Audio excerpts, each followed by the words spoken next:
Hello students, ये आप लोगों का सेकेंड ईयर का एप्लीकेशन वाला वीडियो है जिसमें आप लोग ये पढ़ेंगे कि दो आवेशों के बीच स्थिति सदिशों के पदों में कूलाम बल का व्यंजक कैसे प्राप्त करते हैं। तो क्वेश्चन क्या है, दो आवेशों के बीच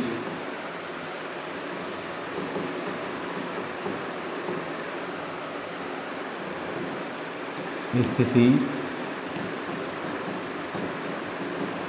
सदिशों के पदों में कूलाम बल।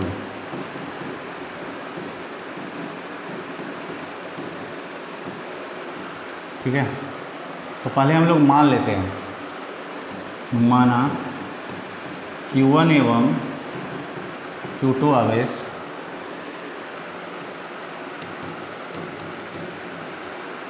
निर्वात में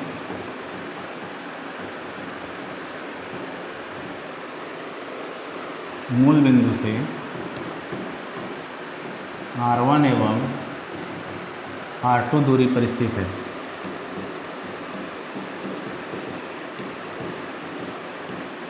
ठीक है, तो देखिए ये दो, पहले हम लोग ये एक्स अक्ष खींचेंगे, वाई अक्ष, और यहाँ हो गया जेड अक्ष, और यहाँ मूल बिंदु हो गया O। मान लिए कि दो बिंदु आवेश है, एक का नाम यहाँ बिंदु A ले लेते हैं, दूसरा बिंदु B ले लेते हैं, और दोनों एक दूसरे पर जो बल लगाएगा, इस पर उपस्थित आवेश है Q1 और इस पर उपस्थित आवेश है Q2। तो ये इस पर जो ये आवेश Q2 जो इस पर बल लगाएगा, उस बल का नाम हम लोग रख लेते हैं F12, और इस पर जो बल लगेगा, उसका नाम रख लेते हैं F21। और मूल बिंदु से जो बिंदु A की स्थिति सदिश है, यानी कि दूरी है, उसको हम लोग मान लेंगे R1, और यहाँ से यहाँ तक की जो दूरी है वो ले लेंगे R2। ठीक है, अब यहाँ पे हम लोगों को क्या करना है कि दोनों बिंदु आवेशों के बीच कूलाम बल निकालना है, वो भी स्थिति सदिश के पदों में। तो कैसे निकालेंगे, सबसे पहले इसकी दिशा निर्धारित कर देते हैं कि अगर इसका दिशा होगा इस तरफ से, तो इसका दिशा हो जाएगा R21, R2 से 1 की तरफ है तो R21 लिखेंगे, और इसका डायरेक्शन होगा R12, 1 से 2 की ओर। ठीक है, तो अब आगे देखिए, लिखेंगे क्या, Q2 आवेश द्वारा Q1 पर आरोपित कूलाम बल। क्योंकि दो आवेशों के बीच लगने वाले बल को हम लोग कूलाम बल ही बोलते हैं, तो कूलाम बल लेंगे। तो कूलाम बल का यहाँ मान क्या हो जाएगा, सबसे पहले ये देखना है कि कौन आवेश लगा रहा है। तो Q2 आवेश Q1 पर लगा रहा है, तो बल हो जाएगा F12। तो यहाँ हम लोग लिखेंगे F12, इसका फॉर्मूला हो जाएगा K into Q1 Q2 bye R²। दोनों के बीच का डिस्टेंस है AB, तो AB का मोड दे करके स्क्वायर कर लेंगे। ठीक है, और वेक्टर फॉर्म में उसका डायरेक्शन जो होगा किस तरफ से है, 2 से 1 की तरफ, तो R21 लिख देंगे, समीकरण हो जाएगा फर्स्ट। अब इसके बाद क्या करना है, स्थिति सदिश के पदों में चूँकि निकालना है, तो हम लोगों को क्या करना होगा, पहले AB का हम लोगों को स्थिति सदिश निकालना, उसका स्थिति सदिश के पद में दोनों के बीच का डिस्टेंस निकालना होगा, और R21 का मान निकालना होगा। फिर ये रखेंगे तो आंसर आ जाएगा, फिर सेकेंड आ जाएगा। तो सबसे पहले हम लोग क्या करेंगे, AB एक सदिश है, और AB का मान निकालने के लिए क्या करेंगे, सदिश योग का त्रिभुज नियम लागू करेंगे इसमें। तो लिखेंगे क्या, सदिश योग के त्रिभुज नियम से। इस नियम से क्या होगा, तो इस नियम से हम लोग ऐसे लिखेंगे OA प्लस AB बराबर OB। ऐसा क्यों लिखें, क्योंकि देखिए ये और ये सेम डायरेक्शन में है, तो दोनों एक ही तरफ है, एक ही डायरेक्शन से जा रहा है, इसलिए दोनों को जोड़ करके अपोजिट डायरेक्शन वाला जो है उसको बराबर करेंगे। सदिश योग का त्रिभुज नियम में यही बताया गया फर्स्ट ईयर में आप लोगों को कि यदि किसी त्रिभुज की दो भुजाएं एक ही दिशा में हो, तो दोनों सदिशों का योग विपरीत दिशा से जो भुजा आता है उसके बराबर होगा, पर जो परिणामी सदिश होता है। तो उस मेथड से ही हम लोग इसको लिखे हैं। तो AB बराबर हो जाएगा OB माइनस OA।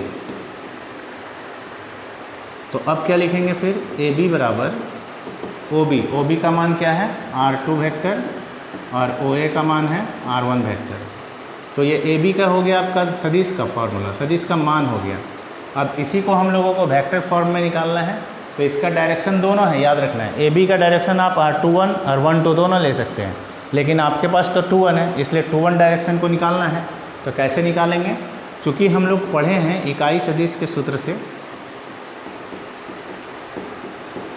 इकाई सदिश के लिए अगर हम लेते हैं ये डायरेक्शन, तो यहाँ पे पहले इकाई सदिश के सूत्र से अगर हम लोग लेंगे, तो अगर हम ए बी का लेते हैं डायरेक्शन ए बी कैप, तो इसका हो जाएगा ए बी वेक्टर और ए बी का मोड, ये फॉर्मूला होता है। तो हमारे पास तो डायरेक्शन क्या है, तो हम लोगों के पास डायरेक्शन क्या है इसका, ए बी का डायरेक्शन कौन सा है, ये R21, तो हम लोग वही लिखेंगे R21 का मोड ए कैप, और ए बी का मान यहाँ से हो जाएगा R2 माइनस R1, और नीचे हो जाएगा R2 माइनस R1 का मोड। अब यही मान आपको रखना है समीकरण फर्स्ट में, ठीक है। उसके बाद आपका सॉल्व हो जाएगा आसानी से।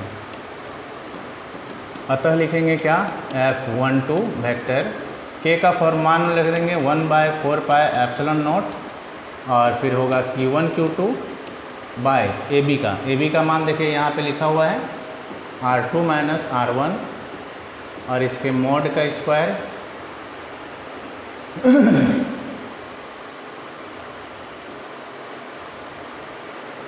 इसके मोड का स्क्वायर होगा इनटू R21 का जो मान है उसका वैल्यू हम यहाँ निकाल चुके हैं, तो R2 माइनस R1, और नीचे हो जाएगा R2 माइनस R1 का मोड, ठीक है,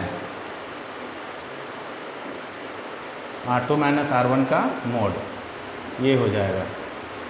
अब क्या करेंगे, दोनों को एक साथ लिख देंगे, F12 equal 1/4 pi epsilon not, यहाँ Q1 Q2 होगा R2 माइनस R1, और नीचे हो जाएगा R2 माइनस R1 का मोड का पावर 3। ये हो गया आपका आंसर, इसी से यही आंसर है आपका, ये मान निकालना एप्लीकेशन का। अब अगर आप F12 लिए हैं तो आपका ये होगा, और जस्ट इसी तरह लिख सकते हैं आप F21 के बारे में। तो F21 बराबर क्या होगा, बस डायरेक्शन चेंज हो जाएगा, 1/4 pi epsilon not into Q1 Q2, इसका डायरेक्शन हो जाएगा R1 माइनस R2, और इधर से हो जाएगा R1 माइनस R2 का मोड का क्यूब, ये आंसर होगा, ठीक है।